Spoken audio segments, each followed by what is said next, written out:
নমস্কার, কেমন আছেন সবাই? আমি জুই পুম্পিস কুকিং চ্যানেলে আপনাদেরকে আবারও স্বাগত জানাই। তো আজকে বানিয়েছিলাম শুকনো মাছের চচ্চড়ি। তো এই দেখো সব নিয়ে নিয়েছি। এখানে আমি এই মাছটা নিয়েছি, কি বলে মাছটাকে কমেন্ট করে বলো তো কি বলে। তো এখানে রসুন নিয়েছি আর কিছু সবজি করে নিয়েছি, পেঁয়াজ, আলু, এখানে ঝিঙে আছে, বেগুন আর মিষ্টি কুমড়ো। তো চলো, মাছগুলো ধুয়ে নিয়েছি, মাথাগুলো ফেলে দিয়েছি আমি।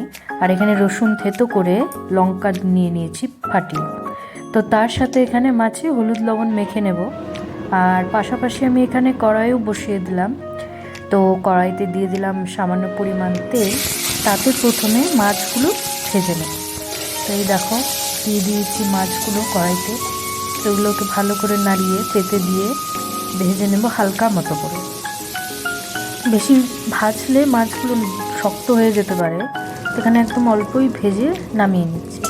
না ভাজলেও ভালো লাগবে না, যেহেতু শুকনো থাকে একদম। তো আমি কড়াইতে সামান্য আরও পরিমাণ তেল দিয়ে প্রথমে দিয়ে দিলাম রসুন আর কাঁচা লঙ্কা। তো ঝালটা আপনারা কম বেশি করে নিতে পারেন, লঙ্কা কেমন ঝাল বা লঙ্কা গুঁড়োও দিতে পারেন। তো এখানে আমি দিয়েছি আমার পরিমাণ অনুযায়ী। তারপর দিলাম পেঁয়াজ কুচি। তো এখানে পেঁয়াজগুলো ভালো করে হালকা করে ভেজে নিয়ে তো এখন দিয়ে দেব আলু। কেটে রাখা আলুগুলো দিয়ে ভালো করে নাড়িয়ে মিক্স করে নেব। আলুটা একটু সেদ্ধ হতে টাইম নেবে, তাই আমি আলুটা প্রথমে পেঁয়াজের সাথেই দিয়ে দিলাম, নাহলে একটু সব সবজি একবারে দিলেও হয়ে যায়। তো এখানে দিয়ে দিলাম পরিমাণ মতো লবণ। তো এখন ভালো করে মিক্স করে নিচ্ছি। তো এই দেখতেই পাচ্ছ। তো এখন কিছু সময়ের জন্য ঢেকে দিয়েছিলাম আলুগুলো। তো এগুলো হালকা সেদ্ধ হয়ে গেছে। তো একদম 40% মতো সেদ্ধ হয়েছে। এই অবস্থায় আমি দিলাম মিষ্টি কুমড়ো। তো এখন এটাকে নেড়ে কিছু সময়ের জন্য আবারও ঢেকে দেব।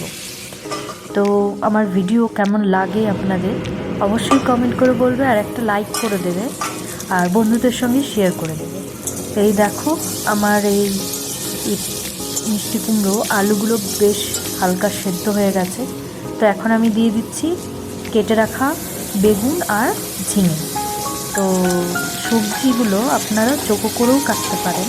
তো এখানে আমি লম্বা করে কেটেছি, দেখতে বেশ ভালো লাগে দেখতে। তো যারা শুকনো মাছ ভালো পায় না, এভাবে বানালে তারাও। তো এই দেখো আমার ঢেকে দিয়েছিলাম অল্প সময়ের জন্য। তো সব সবজি প্রায় নরম হয়ে এসেছে। তো এই অবস্থায় এখানে আমি মাছগুলো দিয়ে দিলাম। তো মাছগুলো দিয়ে এখন দিচ্ছি হলুদটাও একটু কম বেশি করে নিতে পারেন। আমি এখানে পরিমাণ মতো দিয়েছি, দিয়ে এগুলোকে ভালো করে মিক্স করে এখন অল্প সময় ফ্রাই হতে রাখতে হবে। তো আপনারা কিছু সময় ঢেকেও দিতে পারেন। তো আমি একটু সময় ঢেকে দিয়েছি, মাছগুলো একটু সবজির সাথে মিশে নরম হতে হবে। তো এখানে মনে হচ্ছিলো ঝালটা একটু লাগবে, তো আমি এখানে একটু লঙ্কা গুঁড়ো অ্যাড করেছি।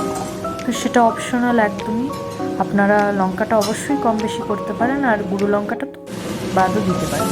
তো এখানে আমার প্রায় হয়ে এসছে, ভাজা ভাজাও হয়ে গেছে, তেলও প্রায় ছেড়ে এসছে। আমি তেল বেশি দিইনি যদিও। তো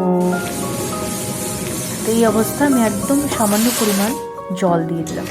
আপনারা জল না দিয়ে এরকম শুকনো শুকনো নামিয়ে নিতে পারেন, সেটাও ভালো লাগবে। বা এরকম হালকা মতো জল দিয়ে একটু ঢেকে দিয়ে এরকম মাখো মাখো করেও নামিয়ে নিতে পারেন। তো আমি একটু মাখো মাখোই করছি আজকে। তো এই দেখেন কেমন লাগছে দেখতে। চলেন নামিয়ে নিই, হয়ে গেছে। তো এই দেখেন কেমন লাগছে দেখতে, অবশ্যই কমেন্ট করে জানাবে। আর কে কে ভালো পাও শুকনো মাছ খেতে, সেটা অবশ্যই কমেন্ট করবে। বাই।